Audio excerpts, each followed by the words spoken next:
അസ്സലാമു അലൈക്കും വറഹ്മത്തുള്ളാഹി തആല വബറകാതുഹു.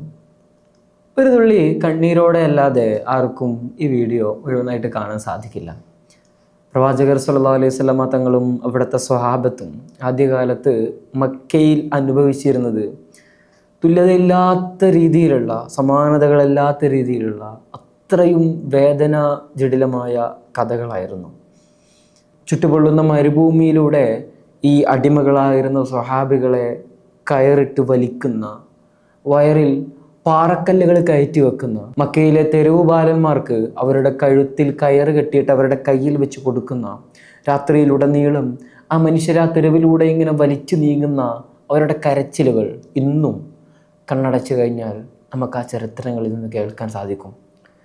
അതുകൊണ്ട് തന്നെയാണ് ഞാൻ പറഞ്ഞത്, ഈ വീഡിയോ ഒരു തുള്ളി കണ്ണീരോടുകൂടെ അല്ലാതെ ആർക്കും മുഴുവനായിട്ട് കാണാൻ സാധിക്കില്ല. അത്രത്തോളം സമാനതകളില്ലാത്ത വേദനകളായിരുന്നു ആദ്യകാലത്ത് പ്രവാചകർ സ്വല്ലല്ലാഹു അലൈഹി വസല്ലമ തങ്ങളും അവിടുത്തെ അനുചരരും അനുഭവിച്ചിരുന്നത്.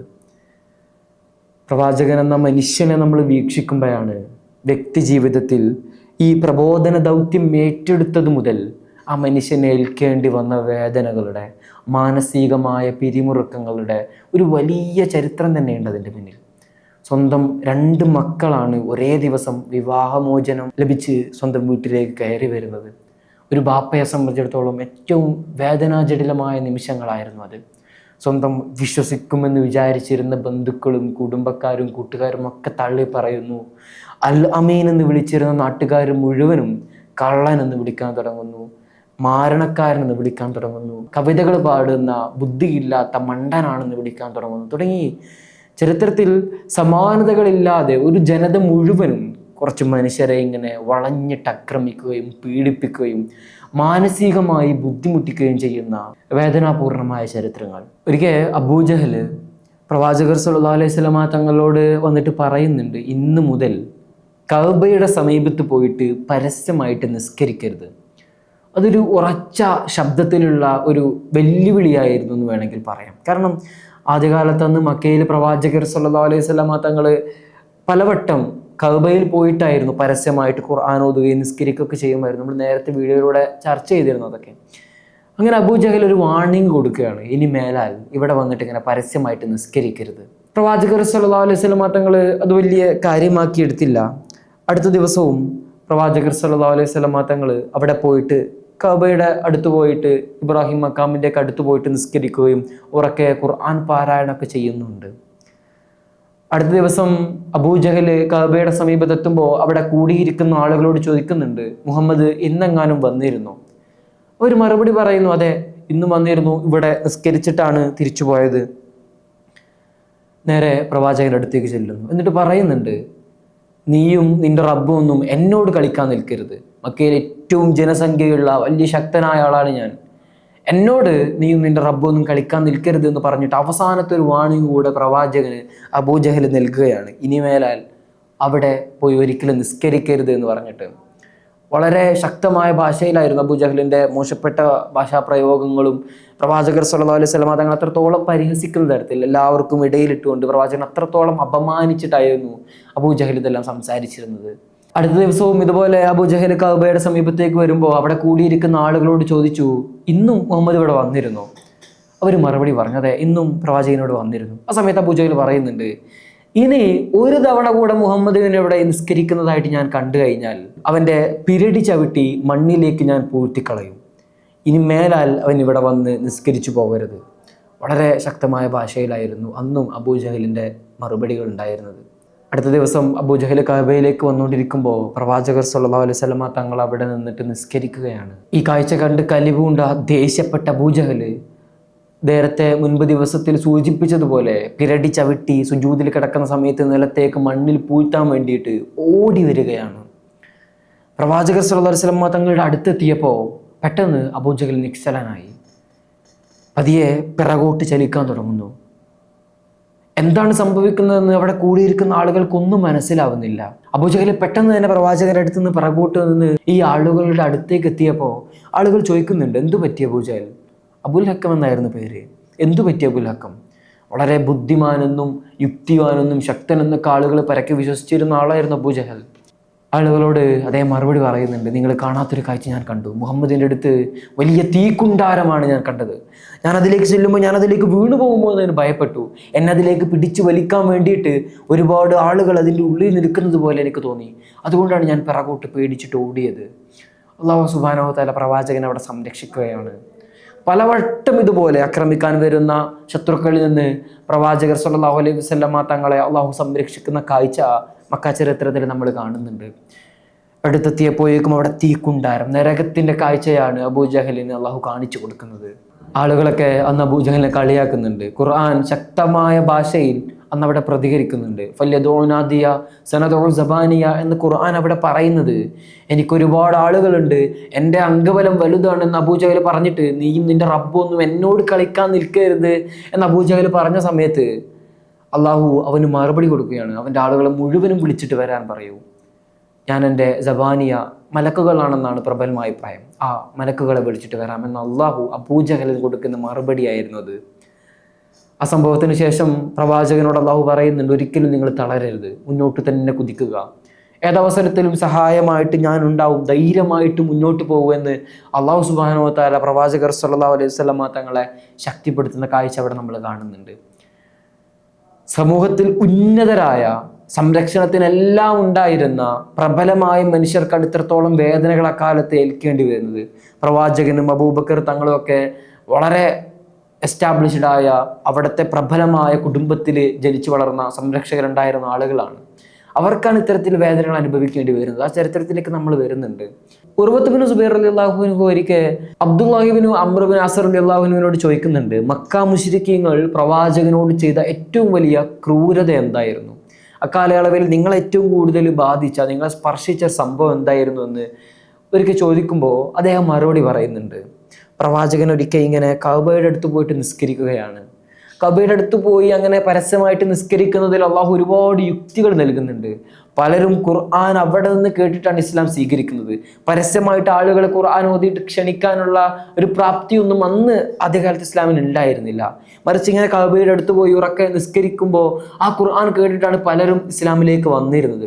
അതുകൊണ്ട് തന്നെ പ്രവാചകന്റെ ഏറ്റവും വലിയ പ്രബോധന ദൗത്യം എന്നുള്ളതൊക്കെ ആ കാലത്ത് അവിടെ പോയുള്ള നിസ്കാരമായിരുന്നു.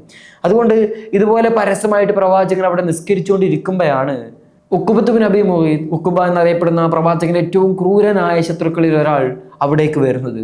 പ്രവാചകൻ ഇങ്ങനെ നിസ്കരിക്കുന്നത് കണ്ടിട്ട് തോളിലുണ്ടായിരുന്ന ഒരു ഷാൾ എടുത്തിട്ട് പ്രവാചകന്റെ കഴുത്തിലേക്ക് ഇട്ടിട്ട് വലിഞ്ഞു മുറുക്കുകയാണ്, പ്രവാചകനെ ശ്വാസം മുട്ടിച്ച് കൊല്ലാൻ വേണ്ടിയിട്ട്.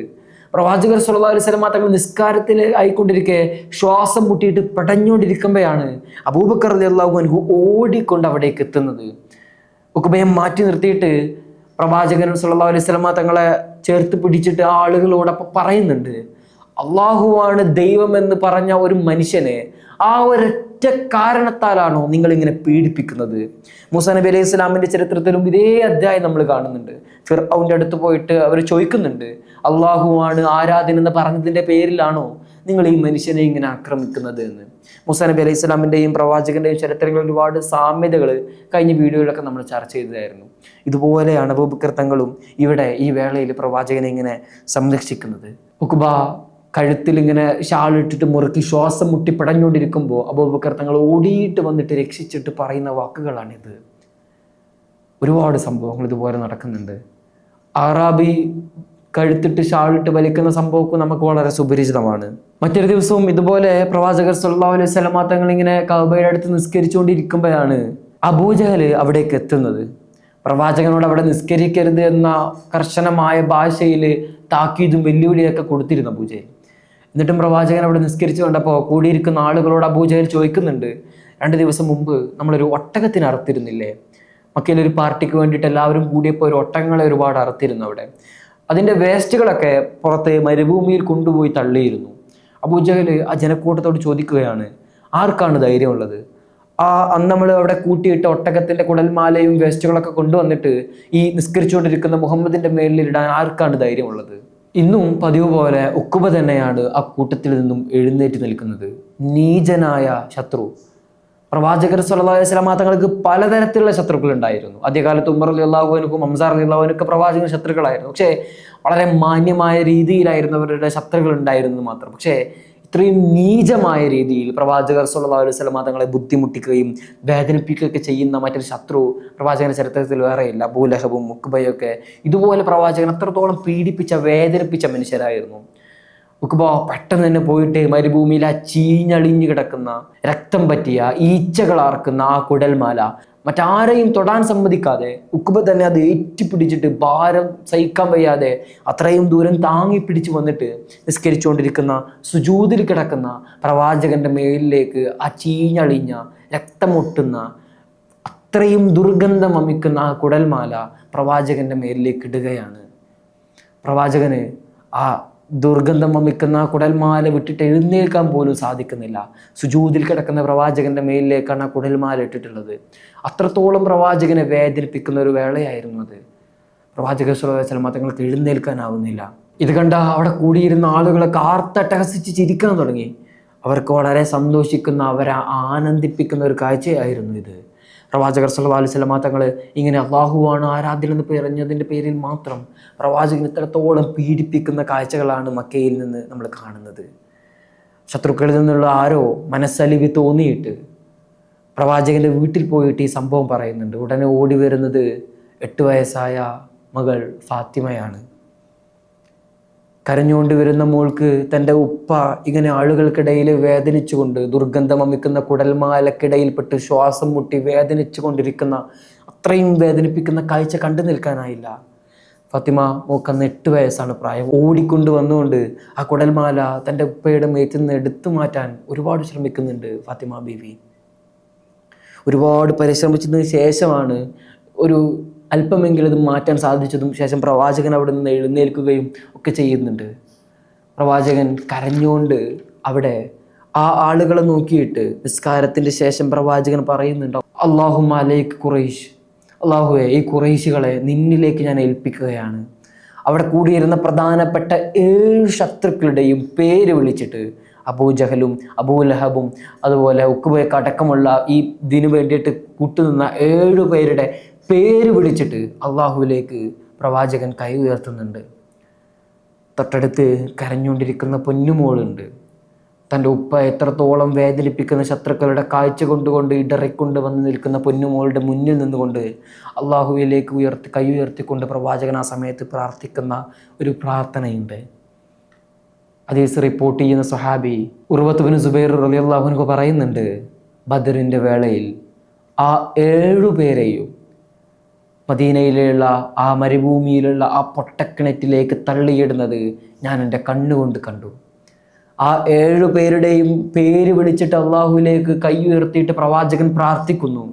അല്പം വർഷങ്ങൾക്ക് ശേഷം ഹിജ്റയ്ക്ക് ശേഷം നടന്ന ആ ബദർ യുദ്ധത്തിൽ ആ 7 പേരെയും ബദറിലെ ആ പൊട്ടക്കിണറ്റിലേക്ക് തള്ളിയിടുന്ന കാഴ്ച ഞാൻ എൻ്റെ കണ്ണുകൊണ്ട് കണ്ടു എന്ന് ഉർവത്ത് ബിൻ സുബൈർ റളിയല്ലാഹു അൻഹു റിപ്പോർട്ട് ചെയ്യുമ്പോൾ 7 പേർക്കും അവരന്ന് ചെയ്ത ഒരൊറ്റ കാര്യം കൊണ്ട് അതിനുള്ള ഏറ്റവും വലിയ ശിക്ഷ അവർ നൽകുകയാണെന്ന് ബദറിൽ. എന്തുകൊണ്ടാണ് പ്രവാചകർ സ്വല്ലല്ലാഹു അലൈഹി വസല്ലം തങ്ങൾക്ക് ഇത്രത്തോളം വേദനാപൂർണമായ ജീവിത പരിസരങ്ങളിലൂടെ കടന്നു പോകേണ്ടി വന്നത് എന്നതിന് പണ്ഡിതന്മാർ തന്നെ ഒരുപാട് അഭിപ്രായം, നമുക്ക് വളരെ ചിന്തിച്ചാൽ ലഭിക്കുന്ന കാര്യങ്ങളാണ്. അള്ളാഹുവിൻ്റെ പ്രവാചകന്മാർക്കാണ് ഈ ലോകത്ത് ഏറ്റവും കൂടുതൽ, ദുനിയാവിൽ ഏറ്റവും കൂടുതൽ അനുഭവിക്കേണ്ടി വരുന്നത് അള്ളാഹുവിൻ്റെ പ്രവാചകന്മാർക്കാണ്. ഏതൊരു പ്രവാചകന്റെ ജീവചരിത്രം എടുത്തു നോക്കിയാലും നമുക്ക് ആ സംഭവം വ്യക്തമാകും. അത്രത്തോളം അവർ ആ സമൂഹത്തിൽ നിന്ന് വേദനകൾ അനുഭവിച്ചിട്ടുണ്ടാവും. അള്ളാഹു അവർക്ക് നൽകുന്ന ഉന്നത സ്ഥാനത്തിൻ്റെ കാരണവും അത് തന്നെയാണ്. സമൂഹത്തിൽ നിന്ന്, ദുനിയാവിൽ നിന്ന് അവർ അത്രത്തോളം വേദനകൾ അനുഭവിച്ചു എന്നുള്ളത്. സ്വഹാബത്തിൻ്റെ കേസ് എടുത്താലും ഇത് തന്നെയാണ് അവസ്ഥ. സ്വഹാബത്ത് അത്രത്തോളം അനുഭവിച്ചു. നമ്മൾ അവിടേക്ക് വളരെ ചെറിയതായിട്ട് നമ്മൾ ആ രംഗങ്ങളൊക്കെ സൂചിപ്പിക്കുന്നുണ്ട്. അവർക്കും ഇതുപോലെ വേദനകൾ അനുഭവിക്കാനുള്ള കാരണവും അത് തന്നെയാണ്.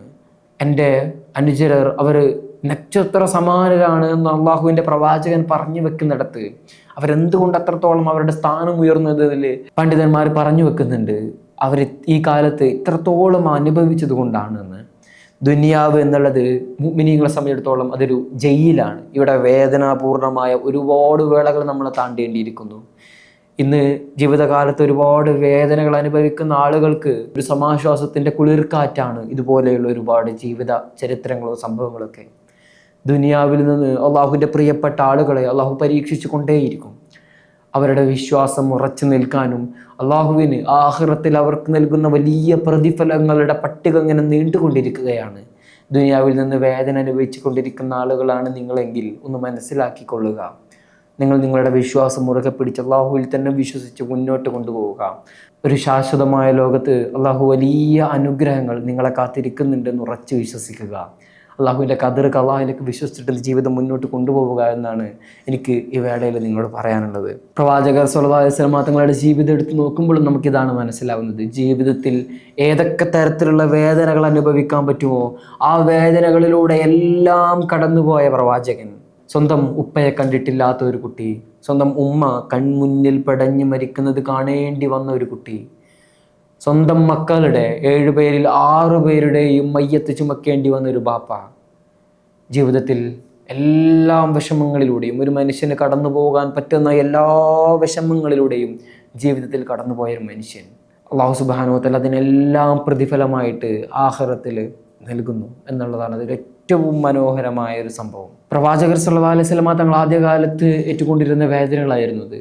പിന്നീട് ഏറ്റവും പ്രബലമായി നിന്നിരുന്നത് അബൂബക്കർ റളിയല്ലാഹു അൻഹു ആയിരുന്നു. ഇസ്ലാമിലേക്ക് ആദ്യമായിട്ട് കടന്നു വരുന്നതൊക്കെ അബൂബക്കർ തങ്ങളെ ഒരിക്കൽ പരസ്യമായിട്ട് കഅബയിൽ പോയിട്ട് പ്രഖ്യാപിക്കുകയാണ്, ഒരു പ്രസംഗം നടത്തുന്നുണ്ട്. അള്ളാഹുവിൻ്റെ പ്രവാചകനെയും ഇസ്ലാമിനെയും വിശ്വാസത്തെയൊക്കെ പറ്റിക്കൊണ്ട് ഒരു പ്രസംഗം കഅബയിൽ പോയിട്ട് പരസ്യമായിട്ട് നിർവഹിക്കുകയാണ്. അബൂബക്കർ റളിയല്ലാഹു അൻഹു ഇങ്ങനെ തൻ്റെ മുന്നിലിരിക്കുന്ന സ്വഹാബത്തിനോട് ഇങ്ങനെ പ്രസംഗിച്ചുകൊണ്ടിരിക്കുകയാണ് ഇസ്ലാമിനെ പറ്റി. ആ സമയത്താണ് ഉത്തുബത്ത് അവിടേക്ക് വരുന്നതും ഈ കാഴ്ച കണ്ടിട്ട് ദേഷ്യം സഹിക്കവയ്യാതെ ഉത്തുബത്ത് ധരിച്ചിരുന്ന ചെരുപ്പ് കൊണ്ട് അബൂബക്കർ റളിയല്ലാഹു അൻഹുവിനെ പരസ്യമായിട്ട് പൊതിരെ തല്ലാൻ തുടങ്ങുകയാണ്.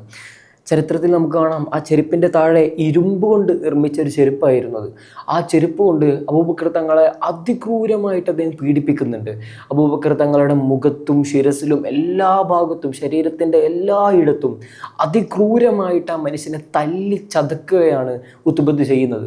മക്കയിൽ അന്ന് എല്ലാ സൗകര്യവും സ്വാതന്ത്ര്യവും ഉണ്ടായിരുന്ന ഉന്നത കുലത്തിൽപ്പെട്ട ബനൂ തൈം ഗോത്രത്തിൽപ്പെട്ട അബൂബക്കർ തങ്ങൾക്കാണ് ഇസ്ലാം സ്വീകരിച്ചതിൻ്റെ പേരിൽ ഇത്രത്തോളം വേദന സഹിക്കേണ്ടി വന്നത് എന്ന് നമ്മൾ ചിന്തിച്ച് നോക്കണം. അവിടെ ഒന്നുമില്ലാത്ത, ഒരു സ്വാതന്ത്ര്യവുമില്ലാത്ത അടിമകളുടെ അവസ്ഥയെ നമ്മളൊന്ന് ആലോചിക്കണം. അങ്ങനെ അബൂബക്കർ തങ്ങൾ ഈ അടിയുടെ ആഘാതം കാരണത്താൽ ബോധം കെട്ട് വീഴുകയാണ്. അദ്ദേഹത്തിൻ്റെ മുഖത്ത് നിന്നും ചോര ഉറ്റി ഉറ്റി വീഴുന്നുണ്ട്. അദ്ദേഹം ബോധം കെട്ട് വീണ ഉടനെ അദ്ദേഹത്തിൻ്റെ ഗോത്രക്കാരായ ബനൂ തൈം ഗോത്രക്കാർ ഈ വിവരം അറിഞ്ഞിട്ട് അവിടേക്ക് ഓടി വരുന്നുണ്ട്. അവരധികവും മുസ്ലിങ്ങളൊന്നുമല്ല, പക്ഷേ അവരുടെ ഗോത്രത്തിൽപ്പെട്ട ഒരാളെ അബൂബക്കർ റളിയല്ലാഹു അൻഹു അത്രയും സ്ഥാനം കൽപ്പിക്കുന്ന അത്രയും മഹത്തരമായ വ്യക്തിയായിരുന്നു. ആ മനുഷ്യനെ ഈ മക്കയിലെ ഖുറൈശികൾ ഇങ്ങനെ ക്രൂരമായി പീഡിപ്പിച്ചു എന്നറിഞ്ഞപ്പോൾ ബനൂ തൈം ഗോത്രക്കാർ ഉടനെ കഅബയുടെ അടുത്തേക്ക് ഓടി വരുന്നുണ്ട്. അബൂബക്കർ തങ്ങളെ താങ്ങിയെടുത്തിട്ട് വീട്ടിലേക്ക് കൊണ്ടുപോവാണ്. ഉടനെ ആ ബനൂ തൈം ഗോത്രത്തിലെ ആളുകൾ വന്നുകൊണ്ട് കഅബയുടെ സമീപത്ത് നിന്ന് പ്രഖ്യാപിക്കുന്നുണ്ട്, അബൂബക്കർ തങ്ങളെങ്ങാനും ഈ ഒരു അക്രമത്തിന്റെ ആഘാതം കാരണത്താൽ മരണപ്പെട്ടു പോയാൽ ഉത്തുബത്തിനെ ഞങ്ങളുടെ കൈകൾ കൊണ്ട് തന്നെ ഞങ്ങൾ വകവരുത്തും, ഉത്തുബത്തിന്റെ ജഡവും ഇതുപോലെ ഞങ്ങൾ ഇവിടെ ഇടുമെന്ന് പറഞ്ഞുകൊണ്ട് ബനൂ തൈം ഗോത്രക്കാർ അവിടെ വെല്ലുവിളി നടത്തുകയാണ്. അങ്ങനെ ഒരുപാട് സമയങ്ങൾക്ക് ശേഷമാണ് ഈ അടിയുടെ ആഘാതത്തിൽ നിന്ന് അബൂബക്കർ തങ്ങൾക്ക് ബോധം വീഴുന്നത്. ആ സമയം അദ്ദേഹം തൻ്റെ വീട്ടിൽ കിടക്കുകയാണ്. തൊട്ടടുത്ത് തന്നെ ഉമ്മ ഇരിക്കുന്നുണ്ട്, ഉപ്പ ഇരിക്കുന്നുണ്ട്. ബോധം വീണ ഉടനെ അദ്ദേഹം വിചാരിക്കുന്നത് അദ്ദേഹം തൻ്റെ മുന്നിലിരിക്കുന്ന സ്വഹാബത്തിനോടായിരുന്നല്ലോ സംസാരിച്ചുകൊണ്ടിരുന്നത്. ഇതുപോലെ ആ മക്കയിലെ ഖുറൈശികളും ഉത്തുബത്തൊക്കെ ചേർന്നിട്ട് അവിടെ ഉണ്ടായിരുന്ന സ്വഹാബത്തിനെയും പ്രവാചകനെയും ഒക്കെ ആക്രമിച്ചു എന്നാണ് അബൂബക്കർ തങ്ങൾ വിചാരിച്ചിരുന്നത്. ഉടനെ ബോധം എണീറ്റ ഉടനെ അദ്ദേഹം തൻ്റെ ഉപ്പയോടെയും ഉമ്മയോടൊക്കെ ചോദിക്കുന്നത്, എൻ്റെ പ്രവാചകൻ എന്തെങ്കിലും പറ്റിയോ, മുഹമ്മദിന് എന്തെങ്കിലും പറ്റിയോ എന്നതായിരുന്നു അദ്ദേഹത്തിൻ്റെ മുന്നിലുള്ള ഒരേ ഒരു വേദന. മുഖം പൊട്ടിച്ചോരയൊലിച്ച് ബോധമില്ലാതെ അത്രയും ക്രൂരമായി പീഡിപ്പിക്കപ്പെട്ട് ആ മനുഷ്യൻ അവിടെ ബോധം കെട്ട് വീണ് പിന്നീട് ബോധം വരുമ്പോൾ അദ്ദേഹം ആദ്യമായിട്ട് ചോദിക്കുന്നത്, എൻ്റെ നബിക്ക്, എൻ്റെ മുഹമ്മദ് സല്ലല്ലാഹു അലൈഹി വസല്ലമ തങ്ങൾക്ക് എന്തെങ്കിലും പറ്റിയോ എന്നതാണ്. അബൂബക്കർ തങ്ങളുടെ സ്ഥാനം നമ്മൾ എടുത്തു നോക്കുമ്പോൾ പ്രവാചകൻ പറയുന്നുണ്ട്, ലോകത്തുള്ള എല്ലാ മനുഷ്യരുടെ ഈമാനും എൻ്റെ അബൂബക്കറിൻ്റെ ഈമാൻ ഒരു ഭാഗത്ത് വെക്കുകയാണെങ്കിൽ അബൂബക്കറിൻ്റെ ഈമാൻ എപ്പോഴും അത് താഴ്ന്നു കിടക്കും, അത്രത്തോളം ഉന്നതമാണ് എന്ന് പ്രവാചകർ സല്ലല്ലാഹു അലൈഹി വസല്ലമ തങ്ങൾ അബൂബക്കർ തങ്ങളെ എപ്പോഴും പുകഴ്ത്തി പറയുന്നതും അബൂബക്കർ തങ്ങളെ നിരന്തരം ഇങ്ങനെ ചേർത്ത് പിടിക്കുന്നതൊക്കെ അദ്ദേഹത്തിന് പ്രവാചകനോടും ഇസ്ലാമിനോടൊക്കെയുള്ള അഗാധമായ പ്രേമം ഒന്നുകൊണ്ട് മാത്രമാണ്. ഇങ്ങനെ ഈ ഒരു ചോദ്യം ചോദിച്ചപ്പോൾ അവിടെ നിന്ന് പിതാവ് ദേഷ്യപ്പെട്ടിട്ട് ഇറങ്ങിപ്പോവാണ്. നിങ്ങൾക്ക് ഇത്രയൊന്നും കിട്ടിയിട്ടും നീ ഇതുവരെ പഠിച്ചില്ലേ, നിനക്കിതുവരെ മതിയായില്ലേ, ഇനിയും ആ മുഹമ്മദിൻ്റെ പിന്നാലെ നീ പോവുകയാണോ എന്ന് ചോദിച്ചിട്ട് ദേഷ്യപ്പെട്ടുകൊണ്ട് ആ പിതാവ് ആ മുറിയിൽ നിന്ന് ഇറങ്ങിപ്പോവാണ്. അബൂബക്കർ തങ്ങൾക്ക് വളരെ വിഷമായി. ശേഷം ഉമ്മയുണ്ട് തൊട്ടടുത്തിരിക്കുന്നു. ഉമ്മ ആ മകനെ വന്നിട്ട് ഇങ്ങനെ സമാധാനിപ്പിക്കുന്നുണ്ട്. മാത്രമല്ല കുടിക്കാൻ വെള്ളവും ഭക്ഷണമൊക്കെ കൊണ്ടുവന്ന് കൊടുക്കുന്നുണ്ട്.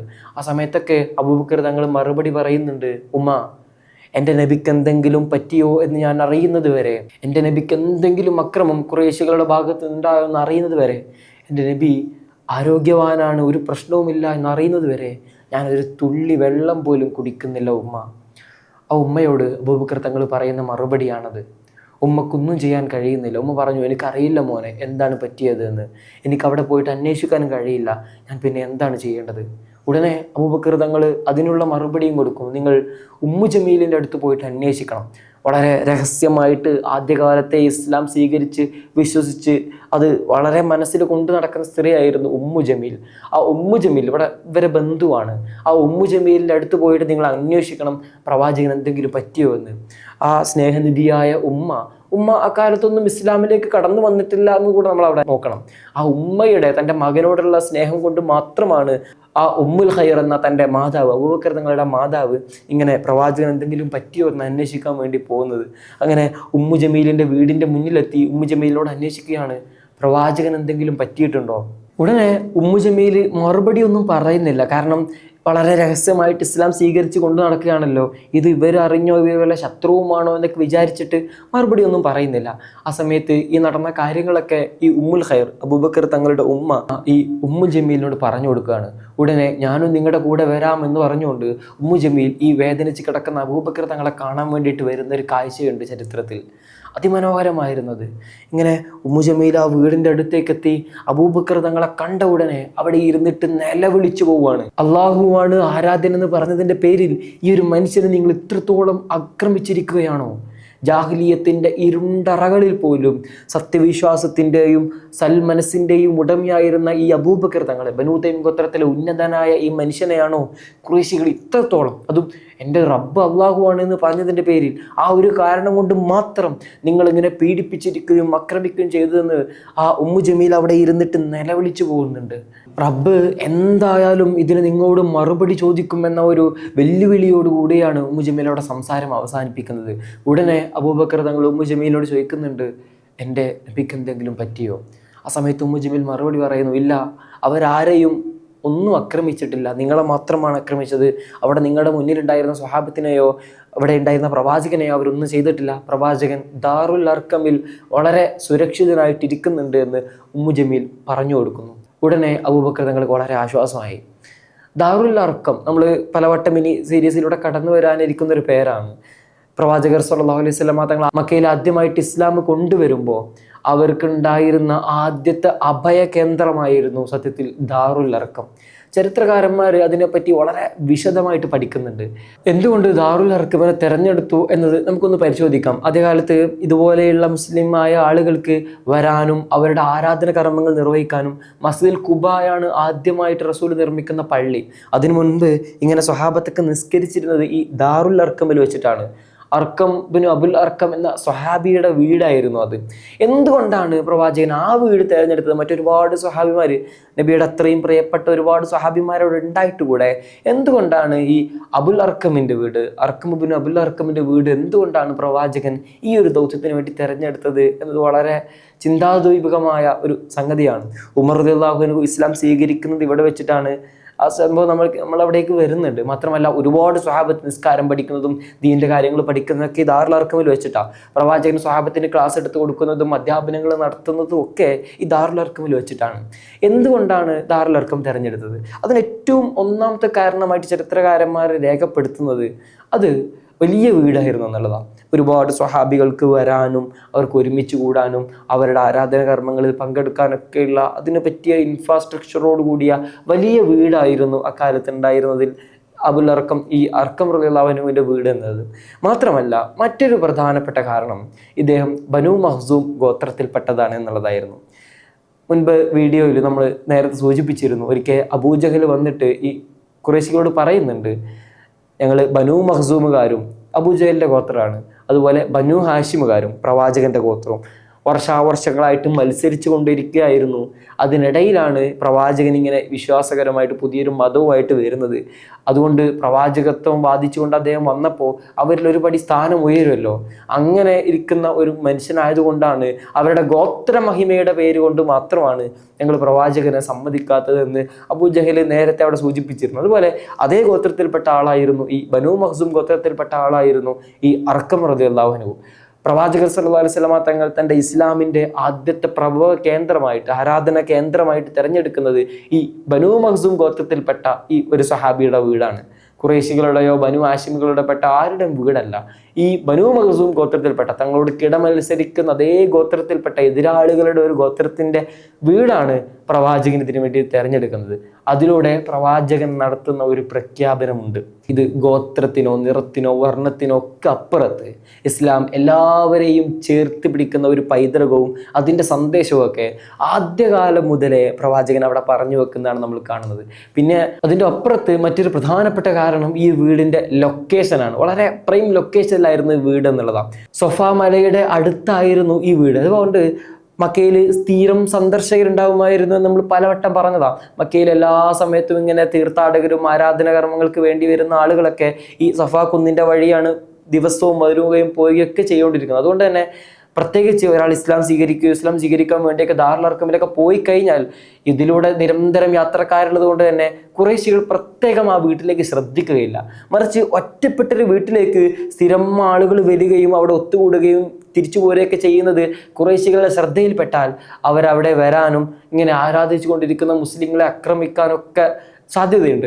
അതുകൊണ്ട് തന്നെയാണ് ഇങ്ങനെ എല്ലാവരും വരുന്നു പോകുന്ന ഒരു വഴിയിലുള്ള ഈ അർക്കം റളിയല്ലാഹു അൻഹുവിൻ്റെ വീട് പ്രവാചകൻ തിരഞ്ഞെടുത്തത്. അതുകൊണ്ട് ഏത് നട്ടപ്പാതിരക്കാണെങ്കിൽ കൂടെ സ്വഹാബത്ത് അവിടെ പോയി നിസ്കരിക്കുകയും അവിടെ ആരാധന കർമ്മങ്ങളൊക്കെ ചെയ്യുകയും പ്രവാചകൻ അവിടെ പോയി സംസാരിക്കുകയൊക്കെ ചെയ്തു കഴിഞ്ഞാലും ആർക്കും ഒരു സംശയം തോന്നാത്ത വിധത്തിൽ ഒരു വഴിയിലുള്ള വീടായിരുന്നു, ആ സഫാ കുന്നിൻ്റെ അടുത്തുള്ള വീടായിരുന്നു എന്നുള്ളതൊക്കെയാണ് ഈ ഒരു ദാറുൽ അർക്കം അഥവാ അർക്കം ബിൻ അബുൽ അർക്കം റളിയല്ലാഹു അൻഹുവിൻ്റെ വീട് പ്രവാചകർ സല്ലല്ലാഹു അലൈഹി വസല്ലമ തങ്ങൾ ഈ ഒരു ദൗത്യത്തിന് വേണ്ടി തെരഞ്ഞെടുത്തതിന് പിന്നിലുള്ള കുറച്ച് കാരണങ്ങൾ ചരിത്രകാരന്മാർ സൂചിപ്പിക്കുന്നത് നിങ്ങൾ ആലോചിച്ച് നോക്കുക. ഒരു മനുഷ്യൻ ജീവിതത്തിൽ എടുത്ത ഒരു തീരുമാനത്തിനെ പറ്റി പോലും പഠിക്കാൻ ചരിത്രകാരന്മാർ ഇവിടെ അത്രത്തോളം ജാഗരൂകരായിട്ട് കാത്തിരിക്കുകയാണ്. ഒരു മനുഷ്യൻ ഏത് ഭാഗത്തേക്ക് തുപ്പി, എങ്ങനെ നടന്നു, എങ്ങനെ ഇരുന്നു, എങ്ങനെ കിടന്നു എന്നത് പോലും പഠിക്കാൻ വേണ്ടി. അത് കേവലം വർഷങ്ങൾക്ക് മുൻപല്ല, 1400 വർഷങ്ങൾക്ക് മുൻപ് കഴിഞ്ഞു പോയൊരു ജീവിതത്തെ പഠിക്കാൻ വേണ്ടിയിട്ട് ചരിത്രകാരന്മാർ അത്രയും സുദീർഘമായിട്ടുള്ള ഗ്രന്ഥങ്ങൾ രചിക്കുന്നു. ആ മനുഷ്യ ജീവിതത്തെ അത്രത്തോളം ചരിത്രത്തിലേക്ക് തുന്നിച്ചേർക്കുന്നു എന്നുള്ളതൊക്കെ ആ പ്രവാചക ജീവിതത്തിൻ്റെ മഹത്വമാണ് നമ്മോട് പറഞ്ഞു തരുന്നത്.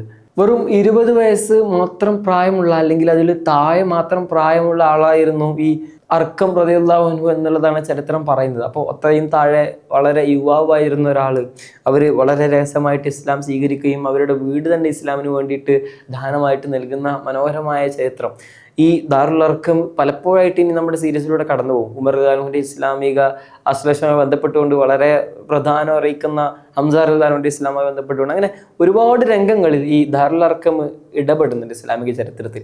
ഇങ്ങനെ പ്രവാചകർ സല്ലല്ലാഹു അലൈഹി വസല്ലമ തങ്ങൾ ദാറുൽ അർഖമിൽ വളരെ സുരക്ഷിതമായിട്ട് ഇരിക്കുന്നുണ്ട് എന്ന് ഉമ്മു ജമീൽ അബൂബക്കർ തങ്ങളോട് പറഞ്ഞപ്പോഴാണ് അബൂബക്കർ തങ്ങൾക്ക് വളരെ ആശ്വാസവും സമാധാനമൊക്കെ ആയത്.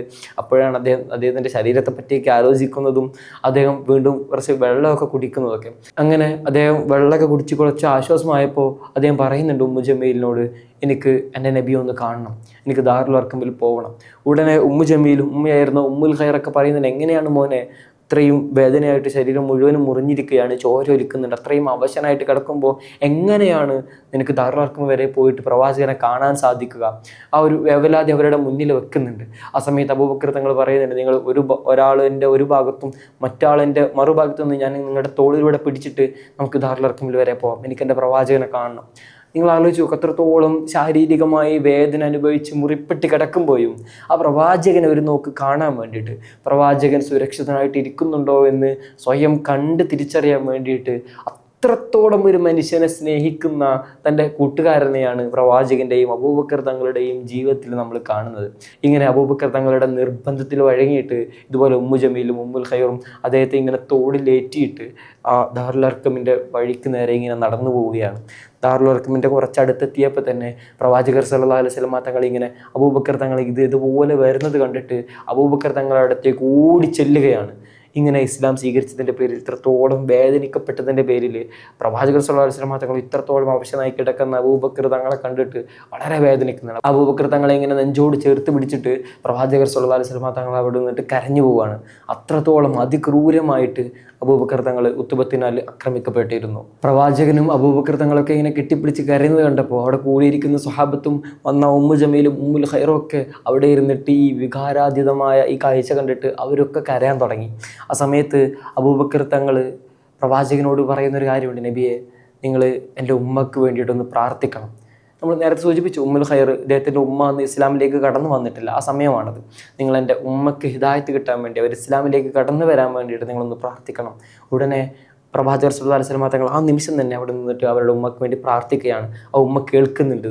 ഉടനെ ആ ഉമ്മ ഈ പ്രാർത്ഥനയുടെ ഫലമായിട്ട്, അല്ലെങ്കിൽ ഈ മകൻ പറഞ്ഞതുകൊണ്ട് പ്രവാചകർ സല്ലല്ലാഹു അലൈഹി വസല്ലം തങ്ങളുടെ അത്രയും മഹത്തരമായ പ്രാർത്ഥനയുടെ ഫലം കാരണം അവിടെ വെച്ചുകൊണ്ട് തന്നെ ഷഹാദത്ത് കലിമ ചൊല്ലി ഇസ്ലാം സ്വീകരിക്കുകയാണ്. അബൂബക്കർ തങ്ങൾ തനിക്കേറ്റ ഈ വേദനയുടെ മുറിവുകൾക്കൊക്കെ എല്ലാം മറന്ന് ആ വേള വളരെ മനോഹരമായിട്ട് സന്തോഷിക്കുന്ന കാഴ്ചയാണ് ചരിത്രത്തിൽ നമ്മൾ കാണുന്നത്. തനിക്കേറ്റ മുറിവിനേക്കാൾ, മുറിവ് തൻ്റെ മുഖം പൊട്ടി ശരീരം ഒടിഞ്ഞ് ചോരയൊലിക്കുന്നതിനേക്കാൾ അദ്ദേഹത്തിന് ഇഷ്ടപ്പെട്ടത് തൻ്റെ ഉമ്മ ഈ ദീനിലേക്ക്, തൻ്റെ ഹിദായത്തിൻ്റെ മാർഗത്തിലേക്ക് വന്ന ആ ഒരു മനോഹരമായ കാഴ്ചയായിരുന്നു. അങ്ങനെയാണ് ഉമ്മുൽ ഖൈർ ഇസ്ലാമിലേക്ക് കടന്നു വരുന്നത്. നമ്മൾ നേരത്തെ സൂചിപ്പിച്ചതുപോലെ ഇസ്ലാമിൽ വളരെ പ്രമുഖരായ മനുഷ്യർ, നമ്മൾ പ്രവാചകനേറ്റ അതിക്രൂരമായ പീഡനങ്ങളൊക്കെ നമ്മൾ പറഞ്ഞു. ഇങ്ങനെ പ്രമുഖരായ മനുഷ്യരേൽക്കുന്ന വേദനയുടെ പാഠങ്ങളും അവരുടെ രക്തം ചെന്തുന്ന അധ്യായങ്ങളൊക്കെയാണിത്. ഇവരുടെ സംരക്ഷിക്കാൻ ഗോത്രങ്ങളുണ്ട്. പ്രവാചകനൊക്കെ അത്രത്തോളം സംരക്ഷിച്ച് നിർത്തുന്നതിൽ അവരുടെ ഇടയിലുണ്ടായിരുന്ന ഈ ഗോത്ര മഹിമയ്ക്ക് തന്നെ വളരെ വലിയ പങ്ക് വഹിക്കുന്നുണ്ട്. അവർക്കിടയിൽ ഇങ്ങനെ ഗോത്ര മഹിമകൾ, ഇങ്ങനെ ഒരാളുടെ ഗോത്രത്തെ തൊട്ട് കഴിഞ്ഞാൽ ആ ഗോത്രക്കാർ അവരുടെ മതം ഒന്നും പ്രശ്നമാക്കാതെ മറ്റുള്ളവരോട് ചോദിക്കാനും അവരെ ആക്രമിക്കാനൊക്കെ നിൽക്കുന്നത് കൊണ്ട് മാത്രമാണ് പ്രവാചകർ സല്ലല്ലാഹു അലൈഹി വസല്ലം തങ്ങളൊക്കെ അത്രത്തോളം സംരക്ഷിക്കപ്പെട്ടിരുന്നത്. ആ ഒരു സമയത്ത് ഒരു ഗോത്രമോ ഒരു പേരോ ഒന്നുമില്ല, അടിമകളായ മനുഷ്യരെ അത്രത്തോളം മൃഗീയമായിട്ട് ആ മനുഷ്യർ ഇസ്ലാം സ്വീകരിച്ചതിൻ്റെ പേരിൽ മക്ക ഖുറൈശികൾ പീഡിപ്പിക്കുന്ന കാഴ്ചയാണ് ചരിത്രത്തിൽ പിന്നീട് നമ്മൾ കാണുന്നത്. ആദ്യകാലത്തുണ്ടായിരുന്ന മുസ്ലിങ്ങൾ മക്കയിൽ അവർ അനുഭവിച്ച വേദനയ്ക്ക് കയ്യും കണക്കുമില്ല.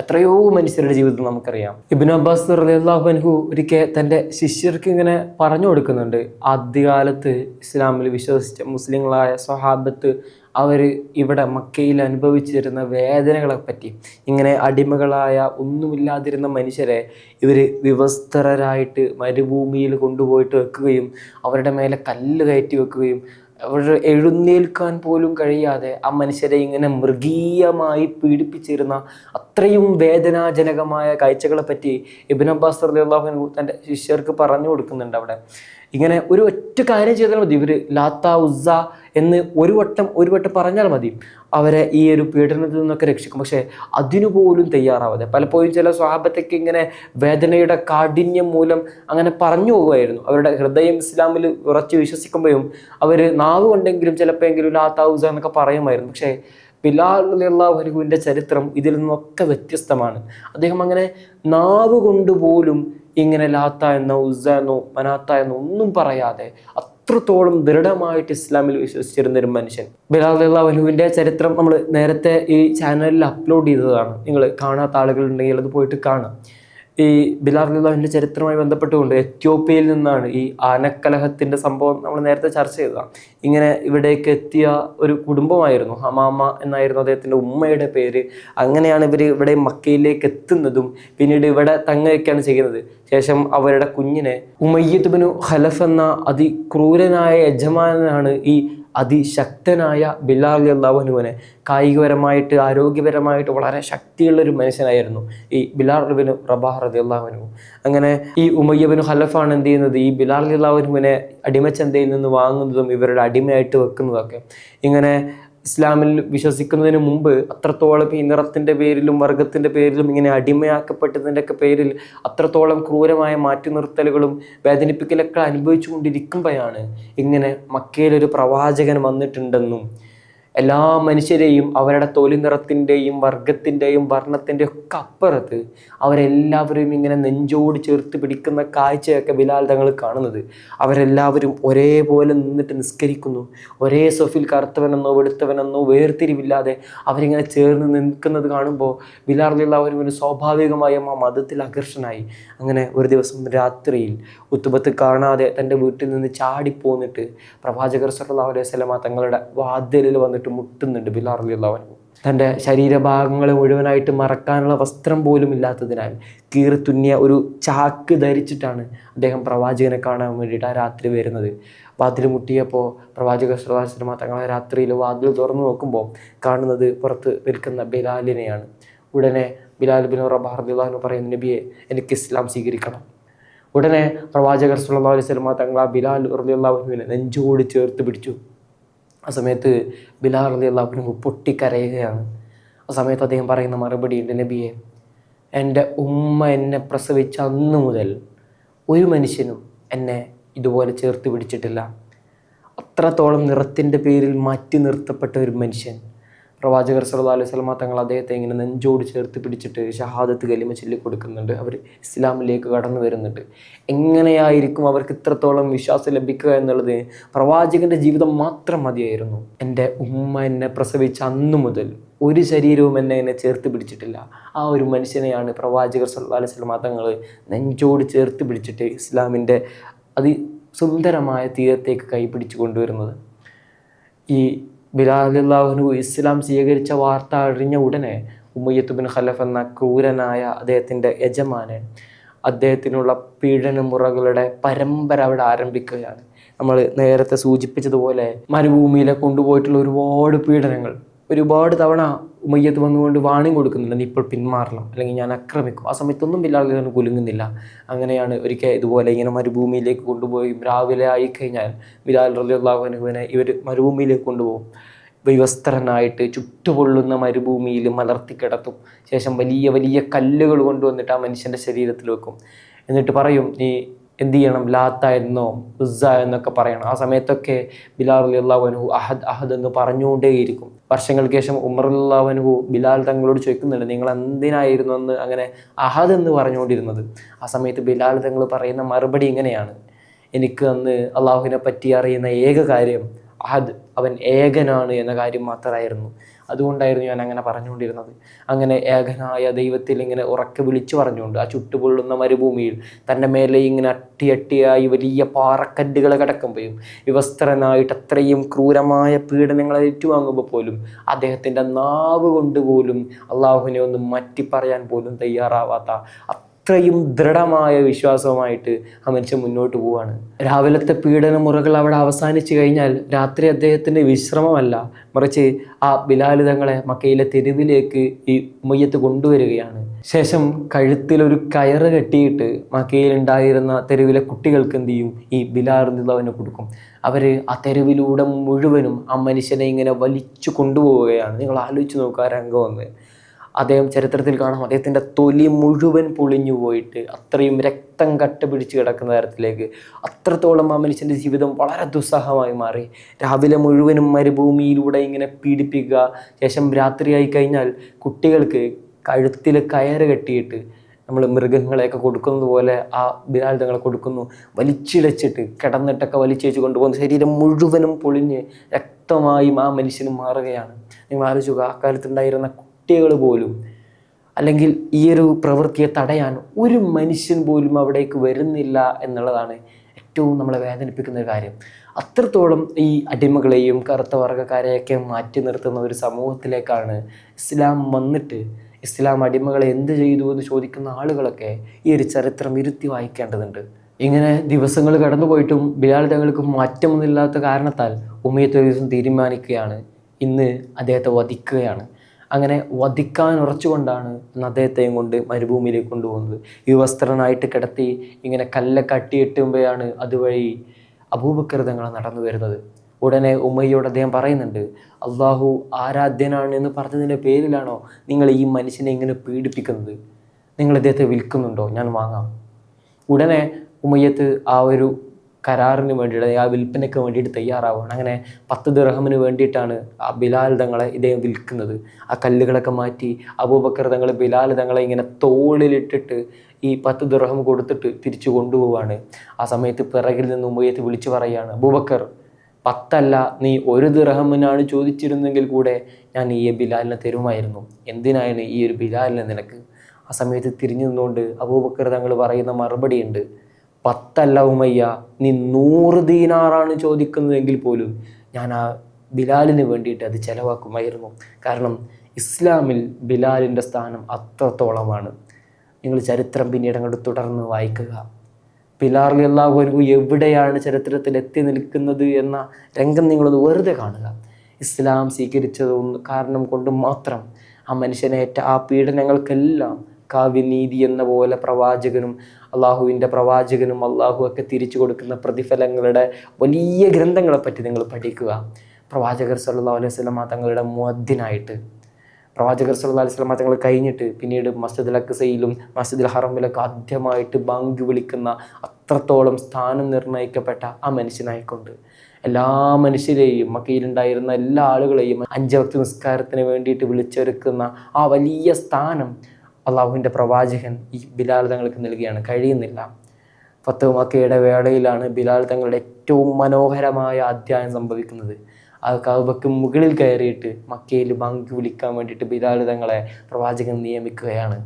തന്നെ വലിച്ചേച്ചു കൊണ്ടുപോയ അതേ തെളിവുകളിലൂടെ നോക്കിയിട്ട് തന്നെ വിവസ്ത്രനാക്കി ചുട്ടുപൊള്ളുന്ന മരുഭൂമിയിൽ കിടത്തി പീഡിപ്പിച്ചിരുന്ന അതേ മക്കക്കാരുടെ ഇടയിലേക്ക് ആ കഅബയുടെ മുകളിൽ കയറി നിന്നുകൊണ്ട് ബിലാൽ തങ്ങൾ തൻ്റെ ഇലാഹിൻ്റെ ഏകമായ വിശ്വാസങ്ങളെപ്പറ്റി പറഞ്ഞുകൊണ്ടുള്ള ബാങ്ക് വിളി ഉയർത്തുകയാണ്.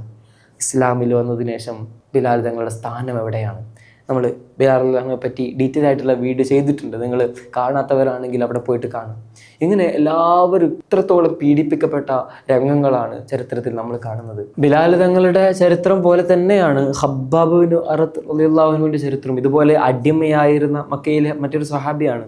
നജ്ദിൽ നിന്ന് ഇവർ മക്കയിലേക്ക് വരികയും ഈ നജ്ദിലായിരിക്കെ ബനൂ തമീം ഗോത്രക്കാരെ ഇങ്ങനെ കൊള്ളക്കാരാക്രമിക്കുകയും അവരുടെ നാട് പിടിച്ചെടുക്കുകയൊക്കെ ചെയ്തതിനു ശേഷമാണ് ഇദ്ദേഹം ഇങ്ങനെ അടിമയായിട്ട് മക്കയിലേക്ക് എത്തുന്നതും.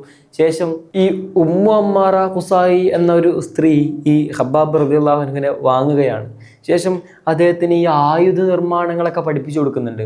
ശേഷം ഈ ഖബ്ബാബ് റളിയല്ലാഹു അൻഹു മക്കയിൽ തന്നെ ഏറ്റവും മികച്ച ആയുധങ്ങൾ നിർമ്മിക്കുന്ന ആളായിട്ട് മാറുകയാണ്. മക്കയിലുള്ള എല്ലാ ആളുകളും വാളുകളൊക്കെ നിർമ്മിക്കാൻ വേണ്ടിയിട്ട് പിന്നീട് വരുന്നത് ഈ ഖബ്ബാബ് റളിയല്ലാഹു അൻഹുവിൻ്റെ ആലയിലേക്കാണ്. അങ്ങനെയായിരുന്നു ഈ ഖബ്ബാബ് റളിയല്ലാഹു അൻഹു എല്ലാവർക്കിടയിലും പ്രസിദ്ധനായ ഒരു അടിമയായിട്ട് മാറുകയാണ്. ഇങ്ങനെ അഭയം ഇങ്ങനെ ആളുകൾക്കിടയിലൊക്കെ ജീവിക്കുമ്പോഴും ഈ സമൂഹങ്ങൾ കൊണ്ട് നടക്കുന്ന ഈ ദുഷിച്ച ആചാരങ്ങൾക്കെതിരെയും അവരുടെ ഈ വഴിവിട്ട ഈ ദുർമാർഗങ്ങൾക്കെതിരെയൊക്കെ ആ മനുഷ്യൻ്റെ മനസ്സപ്പോഴും ഇങ്ങനെ തേങ്ങിക്കൊണ്ടിരിക്കുകയായിരുന്നു. ആ സമയത്താണ് പ്രവാചകർ സല്ലല്ലാഹു അലൈഹി വസല്ലം തങ്ങൾ ഇങ്ങനെ ഇസ്ലാമുമായിട്ട് വരുന്നത്. ഉടനെ അദ്ദേഹം സംശയങ്ങൾക്കൊന്നും വക നൽകാതെ ഇസ്ലാം സ്വീകരിക്കുകയാണ്. ഈ വാർത്ത അറിഞ്ഞ ഉടനെ ഈ ഉമ്മു അമ്മാറ ഇവരുടെ സഹോദരൻ സിബായി എന്ന സഹോദരനെ വിളിച്ചുകൊണ്ട് എന്ത് ചെയ്യാണ്, ഇദ്ദേഹത്തെ ആക്രമിക്കാൻ വേണ്ടി പറയുന്നുണ്ട്. അങ്ങനെ ദിവസവും ഇതുപോലെ ക്രൂരമായിട്ടുള്ള പീഡന മുറകളാണ് ഈ ഖബ്ബാബ് ബിൻ അറത്ത് റളിയല്ലാഹു അൻഹു ഏറ്റുവാങ്ങുന്നത്. ആദ്യം ഈ സഹോദരന്മാർ വന്നിട്ട് അദ്ദേഹത്തെ പൊതിരെ തല്ലുന്നുണ്ട്. എന്നിട്ടും അദ്ദേഹം തൻ്റെ ഇസ്ലാം വിടാൻ തയ്യാറായിരുന്നില്ല. ശേഷം ഈ ഉടമയായിരുന്ന ഉമ്മു അമ്മാർ അവർ ആയുധങ്ങൾ പഴുപ്പിച്ചിട്ട് അദ്ദേഹത്തിൻ്റെ ആലയിലുള്ള ആയുധങ്ങൾ ഇരുമ്പുകളൊക്കെ പഴുപ്പിച്ചിട്ട് ഈ ഖബ്ബാബ് റളിയല്ലാഹു അൻഹുവിൻ്റെ ശരീരത്തിൽ എല്ലായിടത്തും വെക്കുകയാണ്. ചരിത്രത്തിൽ നമുക്ക് കാണാം.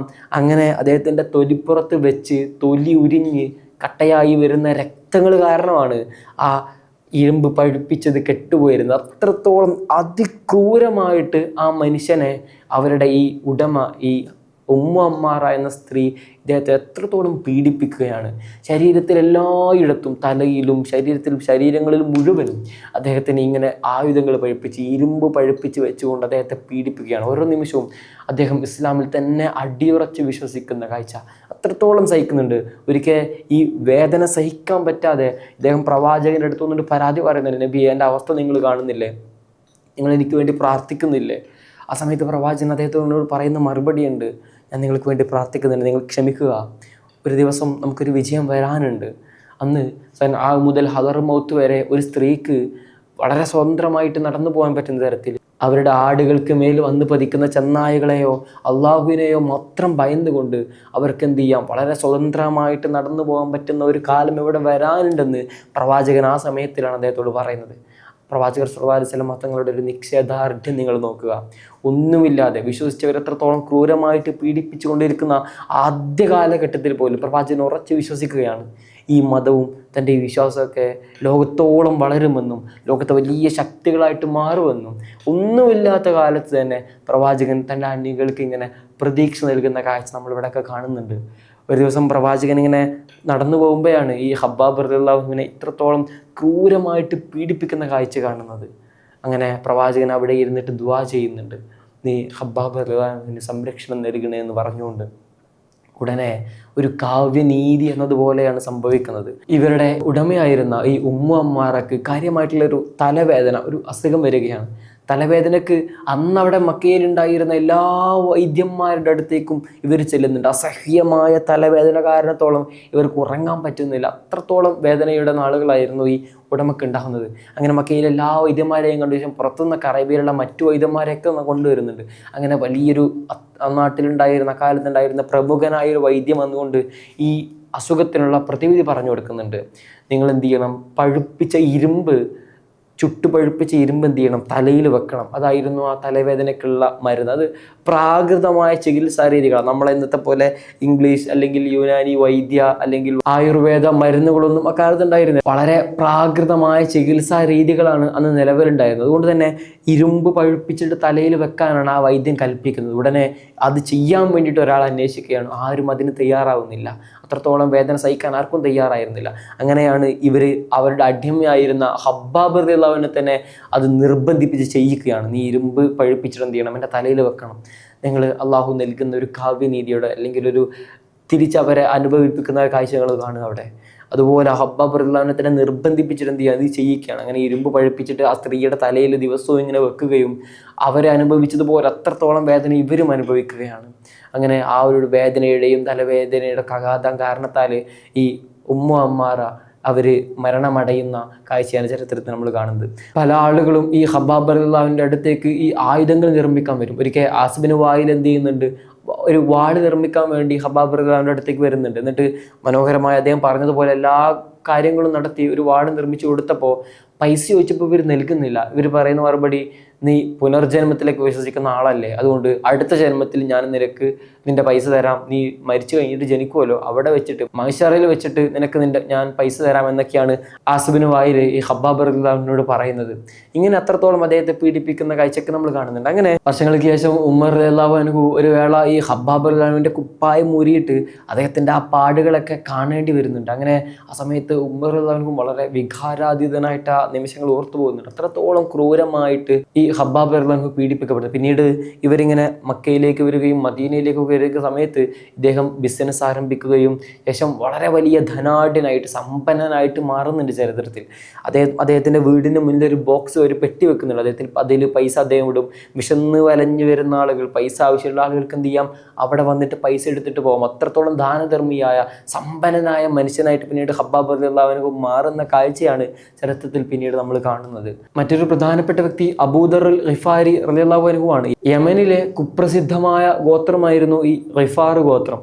ഇവർ ആളുകളെയൊക്കെ ആക്രമിക്കുകയും ഈ വഴിയിലൂടെ വരുന്ന കച്ചവടക്കാരെയൊക്കെ പീഡിപ്പിക്കുകയൊക്കെ ചെയ്യുന്ന ഒരു ഗോത്രമായിരുന്നു ഗിഫാർ ഗോത്രം. അദ്ദേഹത്തിൽപ്പെട്ട ഈ ഇവരുടെ ഈ ആചാരങ്ങളൊന്നും ഇഷ്ടപ്പെടാത്ത ഒരാളായിരുന്നു.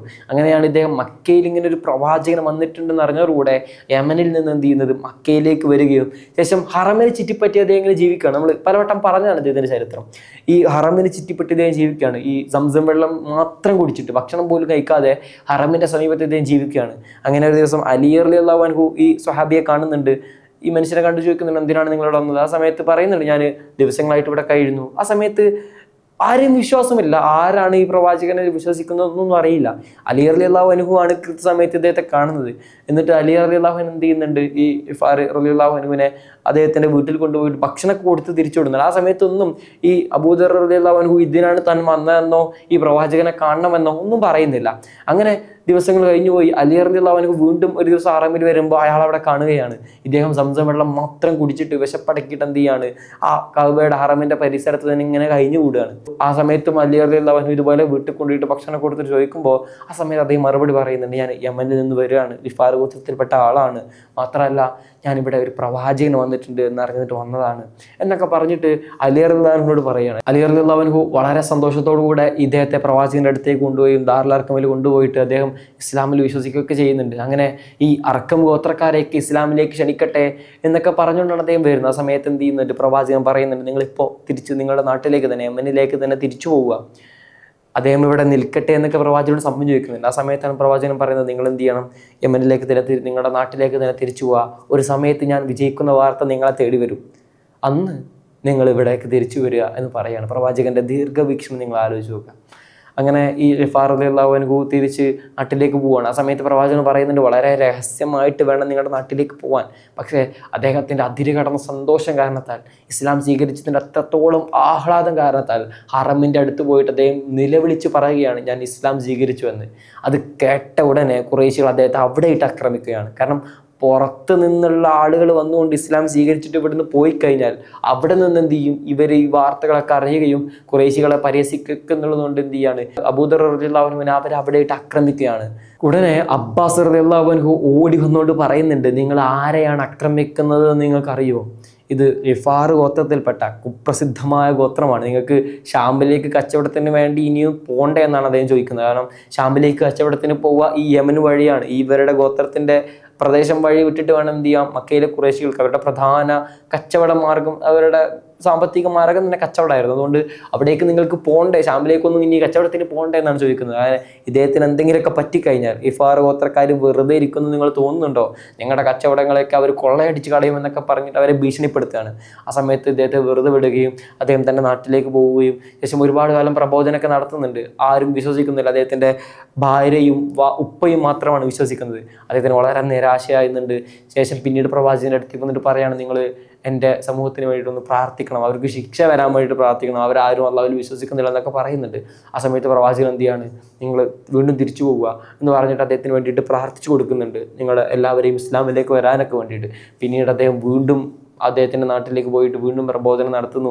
അങ്ങനെ മദീനയിൽ ഇസ്ലാം വിജയിച്ചു എന്നറിയുമ്പോൾ അദ്ദേഹം തൻ്റെ നൂറുകണക്കിന് അനുചരരെയും കൂട്ടി, ഇസ്ലാം സ്വീകരിച്ച മനുഷ്യരെയും കൂട്ടിയിട്ട് പ്രവാചകനെ കാണാൻ വരുന്ന മനോഹരമായ കാഴ്ചകളൊക്കെ ഉണ്ട്. ഇങ്ങനെ ഇത്രത്തോളം പീഡിപ്പിക്കപ്പെട്ട ഒരുപാട് മനുഷ്യരുടെ കഥകൾ അക്കാലത്ത് നമുക്ക് പറയാനുണ്ട്. യാസിർ റളിയല്ലാഹു അൻഹുവിൻ്റെ കുടുംബചരിത്രം വളരെ വേദനിപ്പിക്കുന്നതാണ്. അവിടുത്തെ ഭാര്യയായിരുന്ന സുമയ്യ ബീവിയും മകനായിരുന്ന അമ്മാർ തമ്മിൽ ചേർത്ത് ഇതുപോലെ മരുഭൂമിയിൽ അവരെ കൊണ്ടിട്ടിട്ട് ക്രൂരമായിട്ട് പീഡിപ്പിക്കുന്നുണ്ട് അബൂജഹൽ. പ്രവാചകർ സല്ലല്ലാഹു അലൈഹി വസല്ലം തങ്ങൾ ഒരിക്കലും ഇങ്ങനെ ഈ കാഴ്ച കണ്ടിട്ട് അവരോട് പറയുന്നുണ്ട്, നിങ്ങൾ ക്ഷമിക്കുക, സ്വർഗ്ഗം നിങ്ങളെ കാത്തിരിക്കുന്നുണ്ടെന്നൊക്കെ. യാസിർ റളിയല്ലാഹു അൻഹുവിനെ അബൂജഹൽ ക്രൂരമായിട്ട് പീഡിപ്പിച്ചിട്ട് കൊല്ലുകയാണ്. ഇസ്ലാമിക ചരിത്രത്തിലെ ആദ്യത്തെ രക്തസാക്ഷി. എന്നിട്ടും സുമയ്യ റളിയല്ലാഹു അൻഹു അതിലൊന്നും തളരുന്നില്ല. അവർ അപ്പോഴും ഈ അബൂജഹലിനോട് കയർത്ത് സംസാരിക്കുന്നുണ്ട്. അതിൻ്റെ ദേഷ്യം കാരണത്താൽ അവരുടെ അടിവയറ്റിലൂടെ കുന്തം തുളച്ച് കയറ്റിയിട്ട് സുമയ്യ ബീവിയെയും അബൂജഹൽ വധിച്ചു കളയുകയാണ്. അമ്മാർ റളിയല്ലാഹു അൻഹു അവരുടെ മകനെ അത്രയും മരുഭൂമിയിലിട്ടിട്ട് പൊള്ളിക്കുന്നുണ്ട്. ഇവർ ഇതുപോലെ ശരീരത്തിന് മുഴുവനും കല്ലുകളൊക്കെ കയറ്റി വെച്ചിട്ട് അവരെ പീഡിപ്പിക്കുന്നുണ്ട്. അബോധാവസ്ഥയിൽ കിടക്കുമ്പോൾ അവരുടെ നാവിൽ നിന്ന് അറിയാതെ ലാത്ത ഉസ്സ എന്ന് പറഞ്ഞു പോകുന്നുണ്ട്. അബോധാവസ്ഥയിൽ വേദനയുടെ തീച്ചൂളയിൽ കാരണം പ്രവാചകൻ്റെ അടുത്തേക്ക് വന്നിട്ട് അവർ ചോദിക്കുന്നുണ്ട്, നബിയെ ഞാൻ അറിയാതെ ഇങ്ങനെ വേദനിച്ചപ്പോൾ പറഞ്ഞു പോയി. നബി സല്ലല്ലാഹു അലൈഹി വസല്ലം തങ്ങൾ ചോദിക്കുന്നുണ്ട്, നിങ്ങളുടെ മനസ്സിൽ അപ്പോൾ എന്തായിരുന്നു? മനസ്സപ്പോഴും ഏകനായ ഇലാഹിനെ മാത്രം ആരാധിക്കുന്നതായിരുന്നു നബിയെ എന്ന് പറഞ്ഞപ്പോൾ പ്രവാചകൻ പറയുന്നുണ്ട്, അത് ഒരിക്കലും പേടിക്കേണ്ടതില്ല, നിങ്ങൾ വിശ്വാസി തന്നെയാണ്. ഇനിയും ഇങ്ങനെ അപകടം എത്തിക്കഴിഞ്ഞാൽ നിങ്ങൾക്ക് വേണമെങ്കിൽ അങ്ങനെ നാവ് കൊണ്ട് പറഞ്ഞു കളയാം, പക്ഷെ പ്രശ്നമില്ല, മനസ്സിൽ ഇലാഹ റബ്ബുണ്ടായാൽ മതി എന്ന് പറഞ്ഞുകൊണ്ട് അള്ളാഹുവിൻ്റെ പ്രവാചകൻ അവരോട് പറഞ്ഞു കൊടുക്കുന്നുണ്ട്. ഈ ഒരു അവസരത്തിൽ പോലും ബിലാൽ റളിയല്ലാഹു അൻഹു തുനിയുന്നില്ല എന്നതാണ് നമ്മൾ നേരത്തെ സൂചിപ്പിച്ചത്. പ്രവാചകർ സല്ലല്ലാഹു അലൈഹി വസല്ലം തങ്ങൾ ആ കുടുംബത്തിനോട് അത്രയും പ്രാർത്ഥിക്കുകയും അവരെ ചേർത്ത് പിടിക്കുകയും ഒക്കെ ചെയ്യുന്നുണ്ട്. സിഫീൻ യുദ്ധത്തിലാണ് പിന്നീട് ഈ അമ്മാർ റളിയല്ലാഹു അൻഹു ഷഹീദാവുന്നത്. സുഹൈബ് റൂമി റളിയല്ലാഹു അൻഹുവിൻ്റെ ചരിത്രവും ഇതുപോലെ തന്നെയാണ്. ഇങ്ങനെ അടിമയായിട്ട് അവരുടെ മാതാവ് വളരെ വിനോദയാത്രകളൊക്കെ പോകുന്ന സ്ത്രീയായിരുന്നു. ഇതുപോലെ ഒരു വിനോദയാത്രയിൽ വെച്ച് റോമിൽ വെച്ചിട്ട് അവരുടെ കുട്ടിയെ അവർക്ക് നഷ്ടപ്പെടുകയും റോമിൽ അവരെ അടിമയാക്കി വളർത്തുകയും ശേഷം എപ്പോഴും ഈ കുട്ടിക്ക് എപ്പോഴും നാട്ടിലേക്ക് പോകണമെന്നുള്ള ആഗ്രഹമായിരുന്നു. ഈ അറബി ഭാഷ അവൻ മറന്നു പോകുന്നുണ്ട്. പിന്നീട് ഒരു അവസരത്തിൽ അവനെ ഇങ്ങനെ തിരിച്ച് മക്കയിലേക്ക് എത്തിയപ്പോൾ അവൻ്റെ മുടിയുടെ നിറവും അറബി അറിയാത്ത അവൻ്റെ സംസാരമൊക്കെ കണ്ടപ്പോൾ അങ്ങനെയാണ് സുഹൈബ് റൂമി എന്ന പേരിൽ അറിയപ്പെടുന്നത്. യഥാർത്ഥ മക്കയിൽ ജനിച്ച് വളർന്ന പിന്നീട് റോമിലേക്ക് എത്തപ്പെട്ട ആളായിരുന്നു സുഹൈബ് റൂമി റളിയല്ലാഹു അൻഹു. അല്ലാതെ റോമിൽ നിന്ന് അക്കാലത്ത് വന്ന ആളായിരുന്നില്ല. അബ്ദുല്ലാഹിബിൻ ജുദ്ആന്റെ കൂടെ ബിസിനസ് നടത്തിയിട്ട് വളരെ സമ്പന്നനായിട്ട് മാറുന്നുണ്ട്. ഈ അവസരത്തിൽ ഹിജ്റയിലാണ് എല്ലാം വിട്ടിട്ട് സുഹൈബ് റൂമി മദീനയിലേക്ക് പോകുന്നത്. ഈ സമ്പത്ത് മുഴുവനും അവിടെ ഇട്ടിട്ട് അദ്ദേഹം പിന്നീട് മദീനയിലേക്ക് പോകുന്ന ചരിത്രമൊക്കെ നമ്മൾ കാണുന്നുണ്ട്. ഇങ്ങനെ എല്ലാ വിധേനയും അവരുടെ പീഡനങ്ങളും അക്രമങ്ങളൊക്കെ സഹിച്ച് നമ്മളിൽ എത്തിച്ച ഇസ്ലാമിക ചരിത്രം അത് വളരെ മനോഹരമായിട്ട് പിന്നീട് പോകുന്നുണ്ട്. ഇനി പ്രവാചക സല്ലല്ലാഹു അലൈഹി വസല്ലം തങ്ങളെ സംബന്ധിച്ചിടത്തോളം ആദ്യത്തെ അബ്സീനിയൻ പലായനത്തിൻ്റെ ചരിത്രമാണ് ഇനി നമ്മൾ കടക്കുന്നത്. അസ്സലാമു അലൈക്കും വറഹ്മത്തുള്ളാഹി തആല വബറകാതുഹു.